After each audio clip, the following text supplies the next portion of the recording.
आपके आंगन में भी गूंजेगी किलकारी, इनके यहाँ नतीजे हैं चमत्कारी। बांझपन की समस्या से छुटकारा चाहिए तो सिवान की जानी मानी महिला प्रसूति व बांझपन रोग विशेषज्ञ डॉक्टर वंदना कुमारी के पास आइए।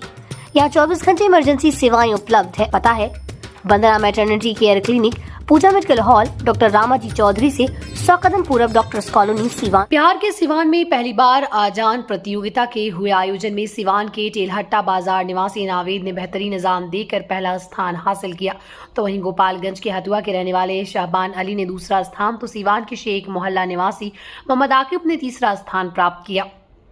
बता दें कि आजान प्रतियोगिता का आयोजन सिवान के चर्चित क्रिकेटर व पूर्व विधानसभा उम्मीदवार मोहम्मद कैफ उर्फ बंटी ने किया था, जिसमें सिवान सहित पूरे बिहार और उत्तर प्रदेश के कई जिलों के मुवज्जिन भी इसमें शामिल हुए। शनिवार 3 मई को इस आजान प्रतियोगिता का पहला राउंड हुआ था। इसमें 125 मुवज्जिन ने एग्जाम दिया और इसमें दूसरे राउंड के लिए 30 लोगों को सेलेक्ट किया गया। में तीसरे राउंड में 10 और फाइनल राउंड में 3 लोगों को विजेता के रूप में चुना गया। मुख्य अतिथि के तौर पर लिमरा होटल के ओनर जमशेद आलम, कांग्रेस नेता जफर गांधी व डॉक्टर असगर अली के हाथों से प्रतियोगिता को सम्मानित किया गया। पहले रैंक पर आने वाले प्रतिभागियों को 21,000, दूसरे रैंक पर आने वाले को 11,000, तीसरे रैंक पर आने वाले को 5100 रुपए का पुरस्कार दिया गया। वहीं अंडर 14 में सिवान के शेख मोहल्ला के साकिब को पहला स्थान, गोरखपुर के तौसीफ राजा को दूसरा स्थान, तो दक्षिण टोला के आरिफ जमाल को तीसरा स्थान प्राप्त हुआ। इस दौरान मोहम्मद कैफ उर्फ बंटी ने कहा कि आने वाले साल में इस प्रतियोगिता में इनामी राशि 21,000 से बढ़ाकर 51,000 कर दी जाएगी। ये है जो कलर, ये जन्नत का कलर है। माशाअल्लाह। बात आपने 3 तारीख से की थी, बहुत बड़े पैमाने पर ये अजान कंपटीशन हुआ, बिहार में पहला है, क्या कुछ कहेंगे? ये बिहार में पहला है और 1947 के बाद से पहला है। अभी तक पूरे बिहार में अजान कंपटीशन नहीं हुआ है और न ही एक ऐसे स्थल पे हुआ है जो सार्वजनिक हो। दारुल उलूम में हुआ होगा, एक कैंपस में हुआ होगा, लेकिन ओपन जैसे आउटडोर में कभी नहीं हुआ था। और अजान कंपटीशन का मकसद यही है कि हर कलमा गोइयों के बच्चे के ज़बान पे हो आजान, यही मकसद है। मुअज्जिन भी बढ़ेंगे और जिस तरीके से हमारे अजान की माइक उतारने की बात कही गई और उतारी भी गई और मुअज्जिन ने हमारे जो अजान दिए, तो इस वजह से हम लोगों ने ये फैसला लिया कि आप अजान के चोंगे उतार सकते हैं, लेकिन हमारे जो अजान के जो गले हैं, जो हमारे जज्बात हैं, जो हमें दिल से निकलने वाली चीज़ें हैं, वो आप कभी ख़त्म नहीं कर सकते हैं। हमारी शहादत के बाद ही आप ख़त्म कर सकते हैं। कितने लोगों ने इसमें पार्टिसिपेट किया? 125 लोगों ने पार्टिसिपेट किया था और 25 लोगों में तीन फर्स्ट, सेकंड, थर्ड। सिवान और बिहार के अलावा भी कई स्टेट के थे। बिहार, सिवान से बिहार, उत्तर प्रदेश के भी लोग यहाँ आए हुए थे और उत्तर प्रदेश में एक अंडर 14 भी हम लोग कराए। जब देखा हम लोगों ने कि बच्चे भी आए थे, मायूस हो रहे थे, तो अंडर 14 हुआ। तो गोरखपुर का एक बच्चा जो सेकंड प्राइज हुआ और फर्स्ट प्राइज शेख मोहल्ला का लड़का हुआ। और जो मेंस, जो बड़े लोगों का, जो सीनियर्स का जो अजान कंपटीशन था, तो ये भाई टेलहट्टा बाजार की है। इन्हें ये 21,000 रुपये का आज फर्स्ट प्राइज इनको मिला। 22,100 और सेकंड मिला हथुआ के गोपालगंज। ये 11,030 में नहीं थे। देखिए, मैं इसीलिए कहता हूँ कि अल्लाह पर यकीन रखिए।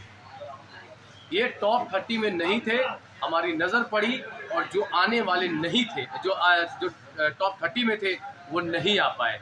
उनके जगह पे लिए और देखिए अल्लाह ने इन्हें कहाँ से कहाँ पहुँचा दिया। आज पूरा भारत, पूरा एक मुसलमान का फख्र ऊंचा होगा कि इन्होंने जीता तो क्या जीता, अजान कंपटीशन की ट्रॉफी जीता। अरे जीतते तो बहुत है, कभी इधर कभी उधर, लेकिन जो अजान कंपटीशन में सब विनर है। ये दुनियावी रैंक में 1, 2, 3 है, लेकिन 3 के रैंक में सब के सब अव्वल है माशाअल्लाह।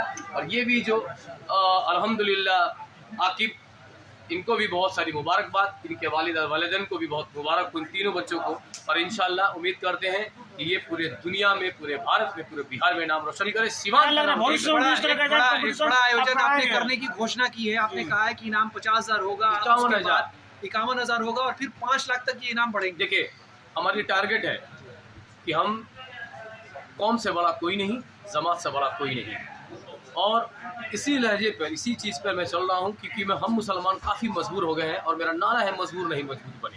तो इस होड़ में कि हम किधर से भी, चाहे वो सुरों की बादशाह हो, तो हम अजान से ही उसे हरा देंगे। ये चीज़ हो, अगर सुर की भी बादशाह होगी तो हम अजान से हरा देंगे।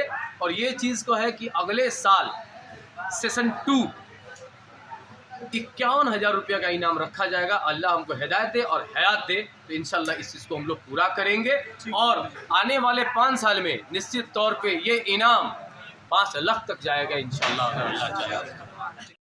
कि हम लोग के उलेमा, हम लोग के इमाम और भारत की शान, मुसलमानों की जान, सलमान अजहरी साहब का प्रोग्राम इंशाल्लाह हम लोग लगे हैं। अगर बात हुआ, अगर अल्लाह ने चाहा तो निश्चित तौर पे सिवान के पाक सरजमी पे निश्चित तौर पे सलमान साहब अजहरी साहब को यहाँ लाया जाएगा और ये दिखाया जाएगा कि हम लोग हर मायने में एक मजबूत है इलाके की। बंटी जी, सिवान में जो जलसों का कल्चर पहले जितना जलसा हुआ करता था, आए दिन देखा जा रहा है काफी कम जलसा होता है।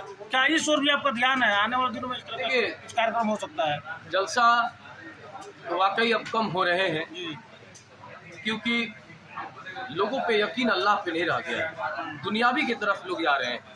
तो इंशाल्लाह इस चीज़ को भी हम लोग करेंगे और जो सबसे बुनियादी चीज़ है, जहाँ से मदरसे से निकल के चीज़ें आती हैं, उस चीज़ पे ज़्यादा हमारा फोकस है। इसीलिए हम लोग सलमान अजहरी साहब को लाएंगे और दीन और दुनिया दोनों को मजबूत करने की बात करेंगे, राम रहीम की जोड़ने की बात करेंगे। क्योंकि सलमान साहब अजहरी साहब आते हैं तो एक इंसान के लिए नहीं आते हैं, वे पूरे सिवान के चाहे वो किसी भी कौम के हो, क्योंकि वो उनका काम है मोहम्मद सल्लल्लाहु अलैहि वसल्लम की बातों को भेजना।